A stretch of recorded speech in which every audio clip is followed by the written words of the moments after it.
बच्चों देखो, क्लास के अंदर चैप्टर 8 स्टार्ट कर रखा है, जिसमें कोशिका से संबंधित संरचना का अपन अध्ययन कर रहे हैं। हमने कुछ अंगक का अध्ययन किया है, कुछ अंगक का अपन और भी अध्ययन करेंगे।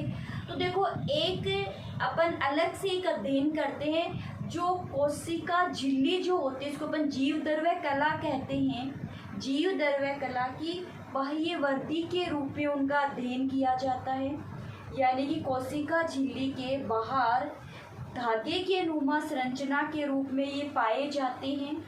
ठीक है, कहाँ पाए जाते? धागे नुमा संरचना के रूप में ये पाए जाते हैं। तो इनको अपन क्या कहते हैं? कसाब व पक्षमाप। यानी आज अपन किसका अध्ययन करेंगे?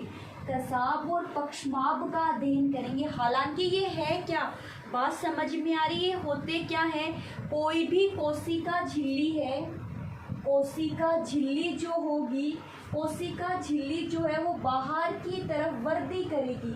तो कोशिका झिल्ली के बाहर की तरफ वर्दी करने पर कुछ नई संरचना का निर्माण होता है। उस नई संरचना को क्या कहते हैं? कसाब व पक्षमाप कहा जाता है। ठीक है, कसाब व पक्षमाप का ये है क्या? कसाब और पक्षमाप जो कोशिका झिल्ली की बाह्य वर्दी के कारण बनते हैं। तो सुनो, कसाब और पक्षमाप क्या है? ये धागे नुमा संरचना है। क्या है? धागे नुमा संरचना होती है, जो कोशिका झिल्ली की बाह्य वर्दी के कारण इनका क्या हुआ है? निर्माण हुआ है। जैसे मैंने अभी आपको करके दिखाया, ये कोशिका झिल्ली है और ये धागे नुमा संरचना है, जो बाहर की तरफ क्या कर रही है? वर्दी कर रही है। ये जो कसाब और पक्षमाप है, संरचना में ये लगभग एक समान ही होते हैं, बट संख्या में, आकार में विभिन्नता पाई जाती है। आपसे ये पूछ ले, कसाब या पक्षमाप की संरचना बताओ। भाई ये तो पता चल गया ये है क्या, ये बात तो आपको मालूम चल गई। आपसे पूछ ले, कसाब या पक्षमाप की संरचना के बारे में बताओ, तो सुनो क्या कहोगे? कसाब और पक्षमाप की संरचना, इसमें अपन ये कहते हैं कि जो संरचना के आधार पर ये छोटे छोटी सूक्ष्म नलिकाओं से मिलके बने होते हैं। छोटी छोटी सूक्ष्म नलिकाओं से मिलकर बने होते हैं। ये जो नलिकाएं होती है, ये एक दूसरे के समानांतर व्यवस्थित रहती है। देखो, पीछे वाले जब अपन ने अध्ययन किया था, तो वहाँ पर भी तो अपन ने यही बात की थी कि छोटी छोटी नलिकाएं हैं जो एक दूसरे के समांतर व्यवस्थित है। तो ये लीजिए, ये नलिकाएं का ये सिर वाला भाग हो गया और ये नलिकाओं का पूंछ वाला भाग हो गया। तो ये नलिकाएं यही तो है और एक दूसरे के क्या है? समानांतर व्यवस्थित है।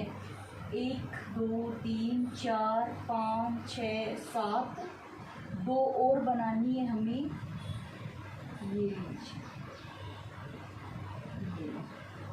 ठीक, एक दूसरे के क्या है? समानांतर व्यवस्थित है। यानी कि क्या है? सूक्ष्म नलिका है जो ट्यूब्यूलिन प्रोटीन की बनी होती है। सूक्ष्म नलिका है जो एक दूसरे के समानांतर व्यवस्थित है।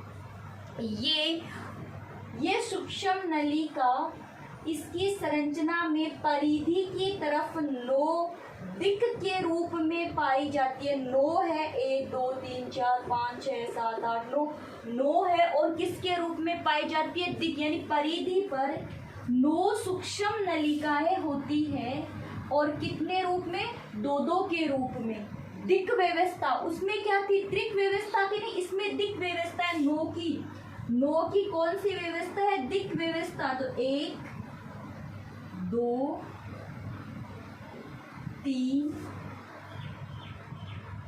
4 5 6 7 और ये हो गई 8। और एक और करनी है ना, 9 ना, 8 ही ना, 1 2 3 4 5 6 7 8 1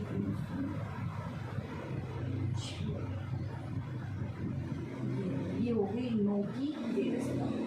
हो गई 1 2 3 4 5 6 7 8 9। और देखो सूक्ष्म नलिका ऐसे है, ये इस रूप में पाई जाती है, ऐसे समानांतर रूप में पाई जाती है। सारी की सारी सूक्ष्म नलिकाएं और किस रूप में पाई जाती है? समानांतर रूप में पाई जाती है। और ये जो सूक्ष्म नलिकाएं हैं, इनके चारों तरफ, सूक्ष्म नलिकाओं के चारों तरफ जीवद्रव्य कला पाई जाती है। सूक्ष्म नलिकाओं के चारों तरफ जीवद्रव्य कला पाई जाती है, जिसे एक किसके रूप में है? ये कोर के रूप में। ये जो कोर है, इस कोर को एक्सोनीमा कहते हैं। तो आप सीधे सीधे ये कह दो कि परिधि पर जो 9 दिक् सूक्ष्म नलिकाएं पाई जाती है, इनके चारों तरफ जीवद्रव्य कला झिल्ली पाई जाती है। बीच में 2 सूक्ष्म नलिकाएं हैं जो एक तंतु के द्वारा, एक प्रोटीन नामक तंतु के द्वारा एक दूसरे से जुड़ी हुई है। केंद्र में 2 सूक्ष्म नलिकाएं होंगी जो एक दूसरे से एक ब्रिज के द्वारा जुड़ी हुई है, और प्रोटीन का सुरक्षात्मक आवरण पाया जाता है। 2 सूक्ष्म नलिका, देखो 9 तो कहाँ है? परिधि पर है। 2 कहाँ है? केंद्र में है। और जिनके चारों तरफ क्या पाया जाता है? प्रोटीन की बना हुआ सुरक्षात्मक आवरण पाया जाता है। फिर देखो, हमने बात की थी कि ये जो सूक्ष्म नलिका, इसमें खुद में 13 नलिकाएं है ना, ऐसे करके। पीछे वाली क्लास में बात नहीं की थी क्या? खुद में कितनी नलिकाएं होती है? 13 नलिकाएं होती है। तो 13 नलिका मिलकर के एक नलिका बनाती है। परिधि पर कितनी बार है? 9 बार। किस रूप में? दिक् के रूप में। किस रूप में है?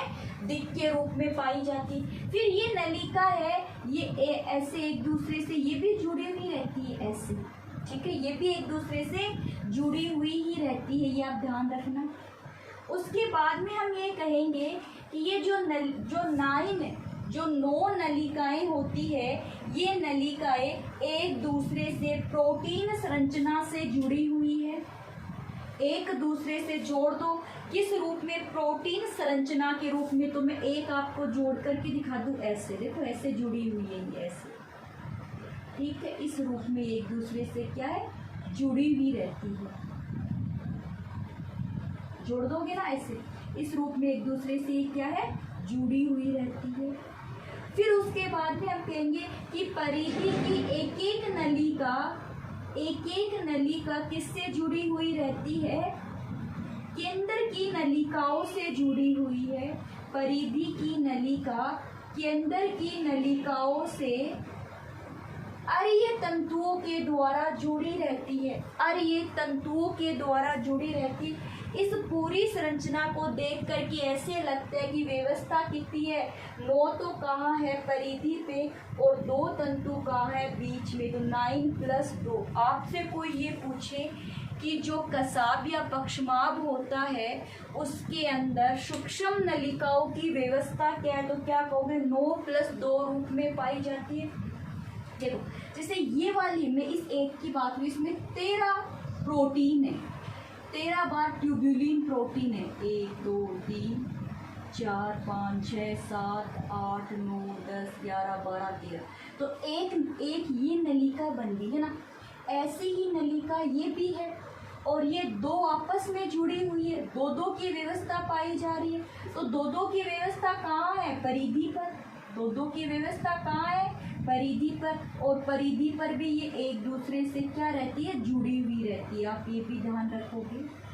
ये लो, ये जोड़ दो सबको एक दूसरे से, ये एक दूसरे सब जुड़ी। केंद्र में कितनी है? केंद्र में 2 है। ये वाली संरचना 2 बार है, जो एक ब्रिज के द्वारा, एक पुल के द्वारा एक दूसरे से जुड़ी है। और इसके चारों तरफ प्रोटीन का क्या पाया जाता है? सुरक्षात्मक आवरण पाया जाता है। जो केंद्रीय नलिका है वो परिधि के द्वारा अरीय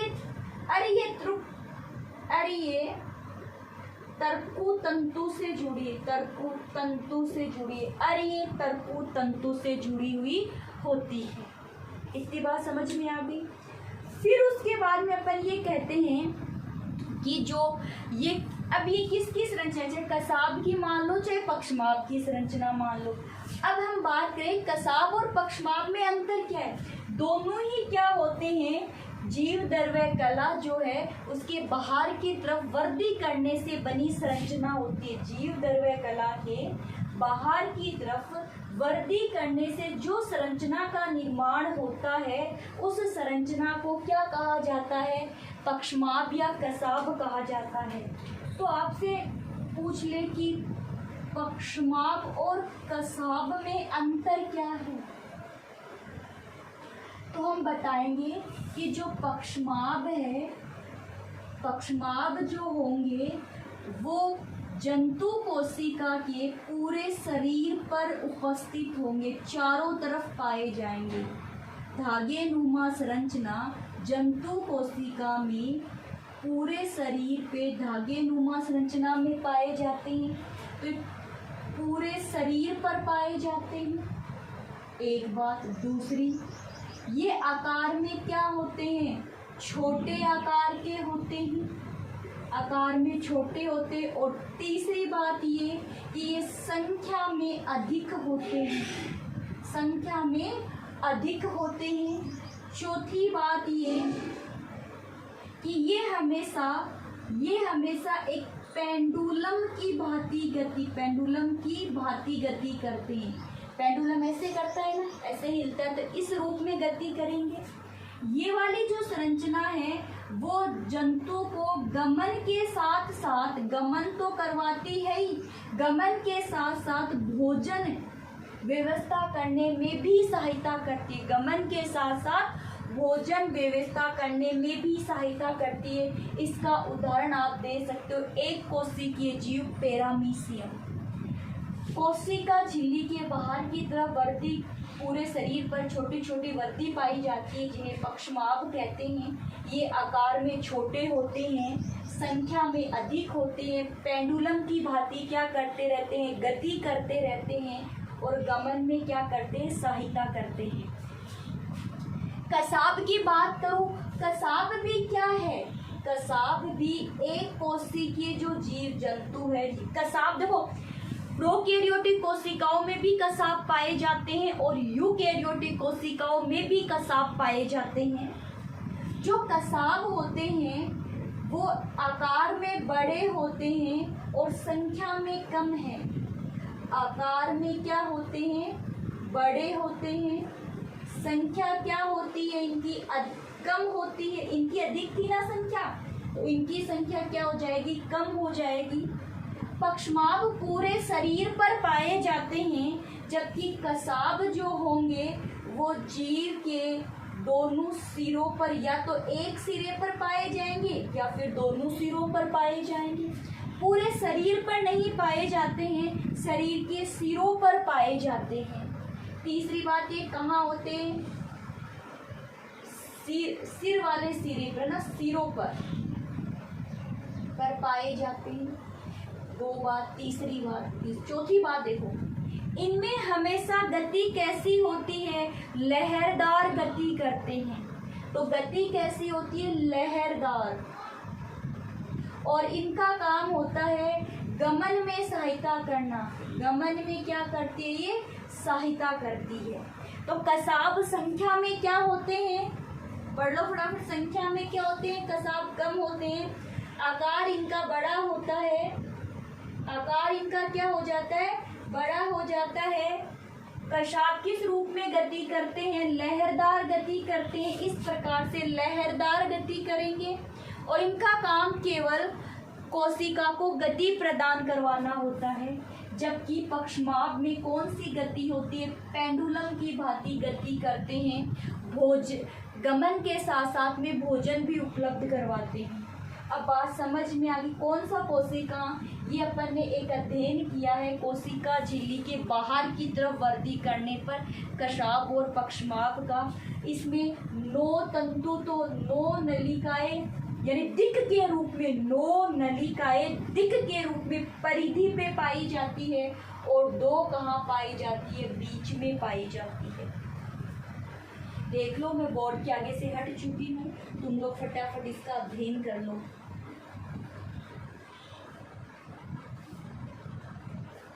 ठीक है। अब सुनो, एक छोटा सा टॉपिक और है, पिंजर नुमा संरचना, जिसको साइटोस्केलेटन कहते हैं। क्या कहते हैं? साइटोस्केलेटन कहते हैं। पिंजर नुमा संरचना कोशिका द्रव्य में पाई जाती है। जो पिंजर नुमा संरचना है वो कहाँ पाई जाती है? कोशिका द्रव्य में पाई जाती है, साइटोस्केलेटन।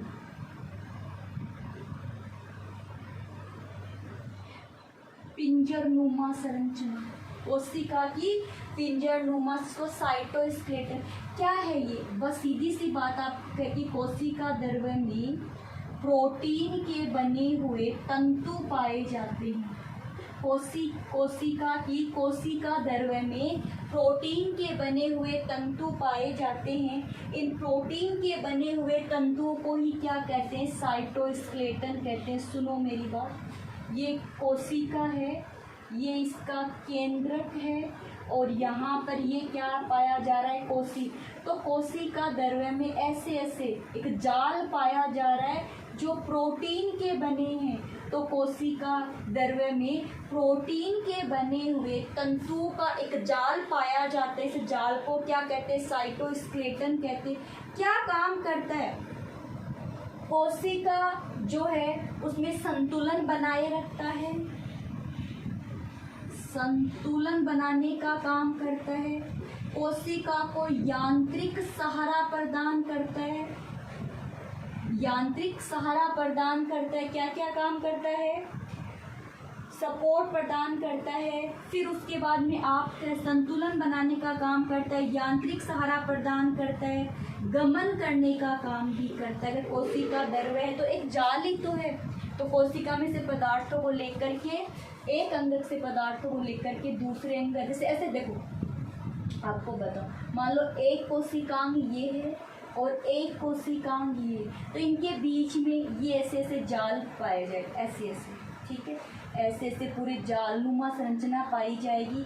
तो ये तंतु है एक प्रकार के, और ये तंतु किसके बने हैं? प्रोटीन के बने हैं, और जो संतुलन बनाते हैं कोशिका में यांत्रिक सहारा प्रदान करते हैं, गमन करने में सहायता करते हैं, और कोशिका के अंदर की जो संरचना है, आंतरिक जो संरचना है उसको बनाए रखते हैं। जब आंतरिक संरचना अच्छे से बनेगी तो बाह्य संरचना तो अच्छे से अपने आप ही बन जाएगी। तो आज अपन ने क्या क्या अध्ययन किया? पक्षमाभ और कशाभ का अध्ययन किया है, और साइटोस्केलेटन का किया है। कल अपन कुछ सूक्ष्म कायों का अध्ययन करेंगे। बिल्कुल छोटे छोटे टॉपिक है, 1-1 मिनट के या 2-2 मिनट के टॉपिक है। सूक्ष्म काय क्या होते हैं, उसके बाद में ये एक टॉपिक खत्म हो जाएगा। उसके बाद में हम बात करेंगे केंद्रक की। तो ओके बच्चों, आज की क्लास हमारी इतनी थी। अच्छे से वीडियो को देखें और टॉपिक को समझें। ओके बच्चों।